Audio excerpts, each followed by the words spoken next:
రేపు పౌర్ణమి చాలా శక్తివంతమైనది. అలానే కాకుండా చంద్రగ్రహణం కాబట్టి ఇంట్లో ఈ కూర వండితే ఏడేళ్ల దరిద్రం పడుతుంది. అలానే కాకుండా చేతిలో చిల్లి గవ్వ కూడా మిగలదండి. చాలా వరకు కూడా కష్టాలు, బాధలు, సమస్యలు వస్తాయన్నమాట. అందుకే ఈ కూరను అస్సలు వండకండి. ఈ కూర వల్ల ఏంటంటే కనుక దరిద్రం కూడా పడుతుందని శాస్త్రాల్లో చెప్పబడుతుంది.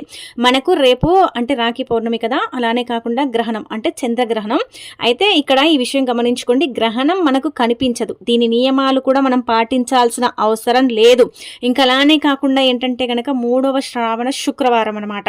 చాలా చాలా పవర్ఫుల్ కాబట్టి ఉదయాన్నే లేచి ఇల్లంతా కూడా క్లీన్ చేసుకుని ఇంట్లో పసుపు నీళ్లు చల్లుకోవటం, అలానే కాకుండా గుమ్మాలకు పసుపు రాసి కుంకుమతో బొట్టు పెట్టుకోవటం, వాకిట్లో చక్కగా ముగ్గు పెట్టుకొని అంటే లక్ష్మీదేవిని ముఖ్యంగా దీప ధూప నైవేద్యాలతో ఆ తల్లిని నిండుగా ఏంటంటే కనుక పూజించండి.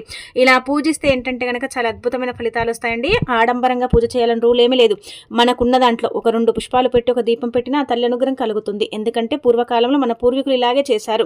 ఎప్పుడు కూడా ఎచ్చులకు పోకూడదు, ఎప్పుడు కూడా గొప్పలకు పోయి పూజలు చేయకూడదు. వాటి వల్ల ఎలాంటి ఫలితాలు అయితే రావిది గుర్తు పెట్టుకోండి.